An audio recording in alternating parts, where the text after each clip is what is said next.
What's up, everybody? Welcome to Building Our Power. This is Gabby, and today I'm flying solo, but we still gonna keep the conversation going.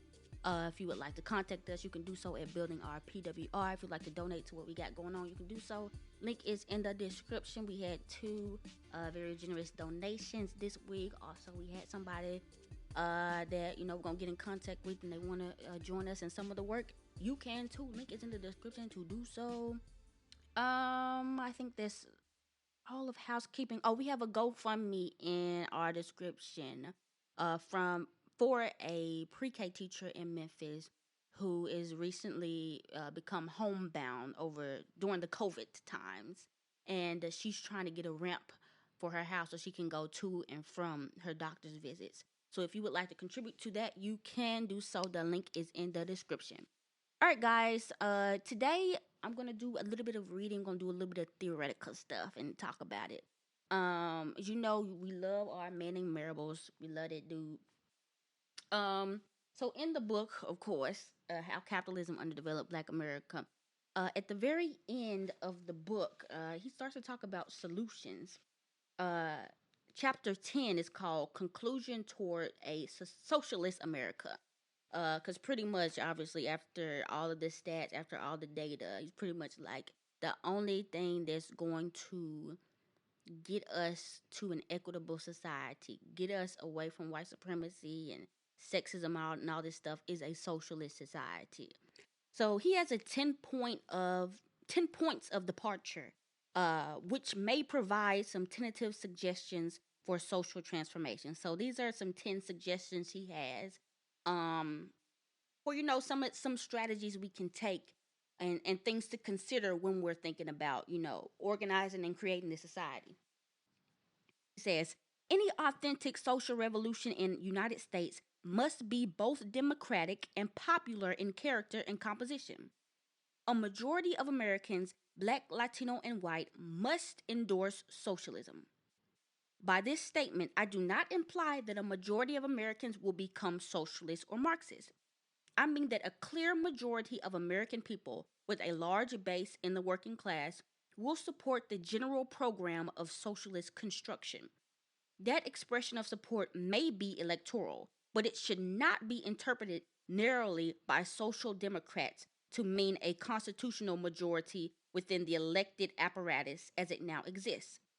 Visions of a revolutionary black radical feminist or Marxist president of the United States are illusions fostered by the implicit acquisition of the logic of the bourgeois democratic process among some American progressives. So pretty much what he's saying is common sense. I mean, we ain't gonna get nowhere if the people ain't on board. And they don't even have to, as he said, subscribe to the ideology, which I mean that has me thinking about obviously the Black Panthers. Of course, they themselves inside the party were very ingrained in Marxist Leninism, Maoism, and all that stuff. Um, and they did do a lot of teaching and political education, but a lot of people didn't know all about that. They just knew that they were doing something positive in the community. And if they were able to mobilize, if in another alternate universe, if they were able to mobilize and they were like, hey, we're trying to do this thing, there's no doubt in my mind that black people from everywhere would be on board because they know that these people, they may not know everything, but they know that they're about change and about making lives of working class people all around better. Okay, the second point I really don't agree with. He over there talking about electoral politics.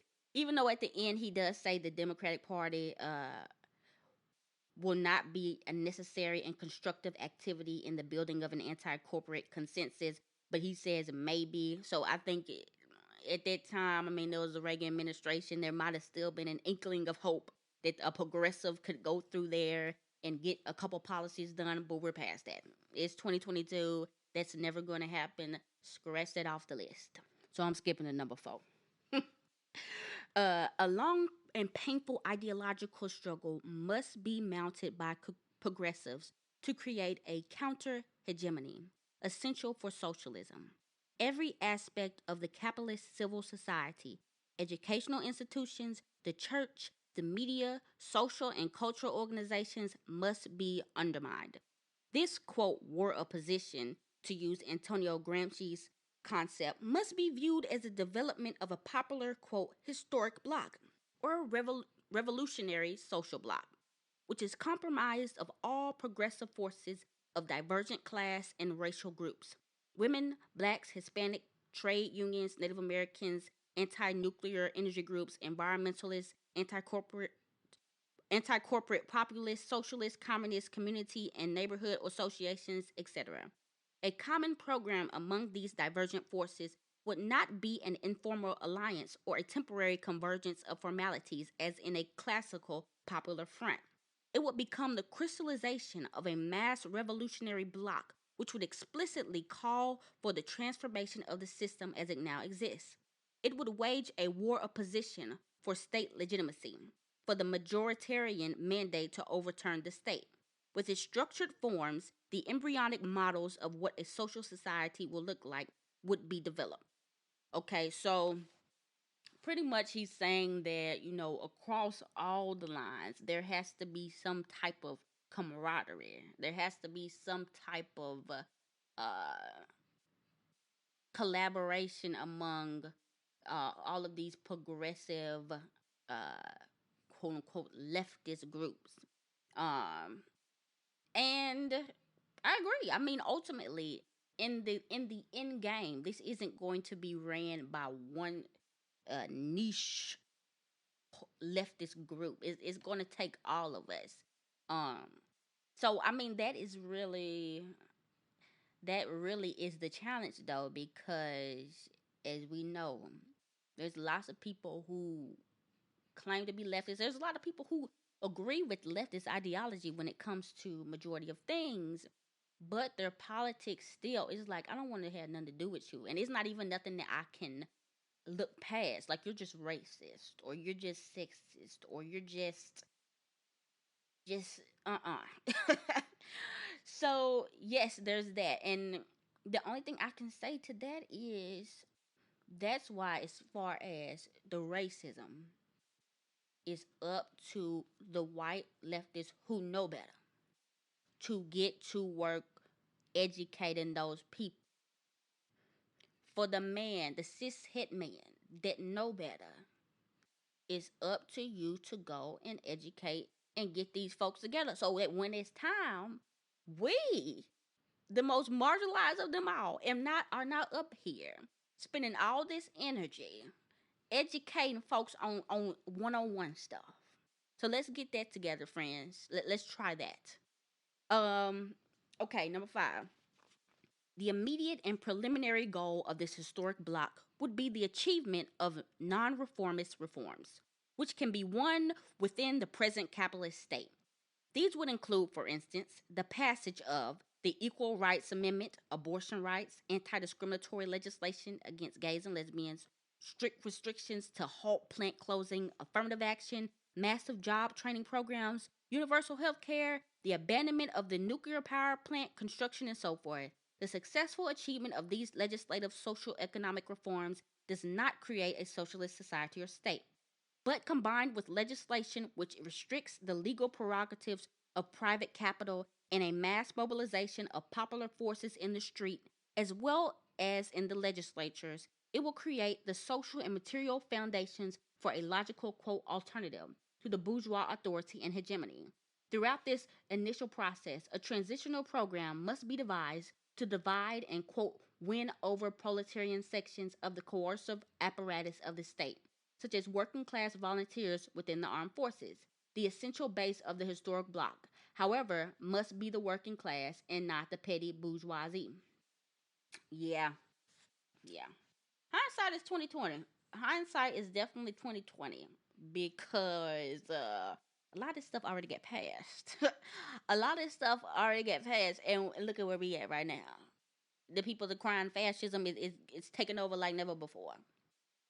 So I think one thing that was kind of missed was the fact that, okay, he wanted that the leftist groups to be over all these things and championing all these things. But the thing about it is, the government is not going to pass anything. The government is not going to let anything pass at all that is not going to give them some type of capitalist benefit in the end. I don't care who's in there. It's not going to get done.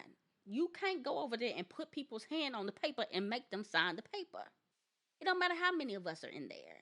And so, personally, I mean, this is my opinion. I'm not as smart as this dude, but it was a little naive. It was a little naive to think that these things would even bring change. Because I mean, look at this. Most of the stuff it gets even when it was passed, now it's getting rescinded anyway. So yeah, and I think that's the trouble. Because I'm even leftists and stuff I see now. It may be communists. They may not be like vote for the Democratic Party, but they still like, oh well, we need to get in the Green Party. We need to organize, and it's like, for what? I think that's really what my thing is. For what? You're organizing all these people to vote for the Green Party for what? All this time that you were organizing all this stuff, you could have been helping people. Like, you're doing all of this so that you can get into this bourgeois institution and maybe get a corner, an inch, a crumb of something passed when you didn't spend all this resource and all this time that could have actually gone to materially helping people in the community. Like, I feel like that can be a problem, and I feel like that's what happened here. But we learn what we can. You eat the fish. What they say, you eat the fish and spit out the bones. Okay. Point six. Progressives can only succeed in constructing the historic bloc if they articulate their demands in a popular and historical discourse, in a language readily accessible to the majority of American workers and non white people. This is not an issue of, quote, public relations. The symbols of the American tradition of struggle from past generations must be planted deeply in the socialist praxis of the future. Thomas Paine's moving essays, which denounce British tyranny, must become our contemporary anti imperialist vision. Frederick Douglass' belief in the humanity of blacks and women must become our own worldview. Ida B. Wells' courage in the face of the Memphis lynch mob must become our inner strength. Ocella's fierce determination to fight for the perseverance of the Seminole nation must become our will. The quote, other America of Nat Turner, Malcolm X, Fannie Lou Hamer, Eugene V. Debs, Sojourner Truth, and Harry Bridges must be the historical starting point for our fresh efforts to build a genuine people's democracy and a socialist economic system. We cannot create a revolution in the United States if we mistakenly view the enemy as Reagan alone, or all males, or all white people, rather than the state. In the midst of another social revolution, Amilcar Cabral observed the people of Guinea-Bissau, quote, criticize Salazar and say bad things about him. He is a man like any other. But we are not fighting against Salazar. We are fighting against the Portuguese colonial system. We don't dream that when Salazar disappears, Portuguese colonialism will disappear, unquote. The Boggs made the same observation somewhat differently. Quote, a revolutionist does not hate the country in which the illegitimate and oppressive system and government continue to rule. Far less does a revolutionist hate the people of the country. On the contrary, a revolutionist loves the country and the people, but hates what some people are doing to the country and the people. Okay, I feel like this is going to be a critique thing. But before we get into that, the first part, 1000%, we preach that all the time. We preach that all the time. What's the point? What's the point in learning? What's the point in reading? What's the point of educating if don't nobody know what you're talking about? If can't nobody understand what you're saying? If it don't hit home for nobody? It's supposed to be for the people. Like, if the people don't understand, I feel like you're just talking to yourself just to talk. Okay, so here's the cringe part. Okay, what the world? Get Thomas Paine out of here. And the part about a revolutionist loves the country and the people, but hates what some people are doing to the country. That doesn't work for America. That just doesn't work for us. This entire country, the very first footstep of Columbus them And it, all the pilgrims and everybody. As soon as they said this is going to be America, and they were over there massacring, doing genocide and raping the indigenous people of this land, that you can't love this country. You can't love this country. This isn't ours to even claim. So yeah, I do agree with, it not just being one person. It's not just the Democratic Party. It's not just the Republican Party. It's not just the president. It's the entire capitalist system in which this land stands. But even with capitalism out of here, I feel like it's still not going to be all the way uh, to where it needs to be, because we still over here making rules and doing stuff on stolen land. So yeah, um, that was interesting. That was interesting. Okay, I'm gonna do one more, and I didn't know this was gonna be this type of thing, but this is good. This is good. This is educational, and we getting somewhere, guys. We getting somewhere. Okay, number 7. Any common program or set of transitional demands developed by the anti-capitalist bloc must be based from the beginning on the basic contradictions which have dominated American political and civil societies throughout the 20th century. This program must be A. Uncompromisingly anti racist, anti sexist, anti corporate. That is, it must call for fundamental and powerful restrictions on the right of private capital, and it must promote the necessity for world peace and advocate an end to the escalating conventional and nuclear arms race with the Soviet Union. Support must be given to all legitimate national liberation struggles, in opposition to any wars of imperialist aggression waged by the Western capitalist nations and their clients against the Third World. The South African rights terror against the people of Angola, Namibia, and Tanzania. In short, the bloc must commit itself in theory and practice to struggle against racism, sexism, U.S. imperialism, and capitalism. The principal force for oppression in the world is not the Soviet Union. It is the racist capitalist state, best represented by the United States and South Africa. Okay, I think that's a good note to end on, because that actually made some sense. Um, of course, the if the basis of your movement, if the basis of your ideology is not, how can the most marginalized in society live a better life? Like, I feel like sometimes when I'm getting caught up in the theoretics and stuff like that, I have to step aside and take myself out of the equation and take maybe any emotions or whatever and be like, who am I centering? Like, I know, yes, I'm marginalized in a lot of ways, but I'm not struggling. Like, I'm not outside. I'm not over here, with only a piece of bread in the fridge. Like, those people should be in the forefront of whatever we do, the most marginalized. And then for us, that's the trickle up. If we prioritize the quote unquote least of these first, then you already on the right track. You already setting yourself up to be creating something that's going to be equitable, creating something that's going to be, at least starting on the right track. I feel like that's where people get off sometimes. It becomes about, uh you know well, we have to prioritize the people that look the best, respectability. We have to prioritize the people that can talk the best, the people that can represent us the best, the people that can debate the best, uh all these things like that. And it's like, no, if you're not anti-capitalist, anti-racist, anti patriarchal, anti any of this stuff, you already on the wrong track, and that cuts out a lot of people.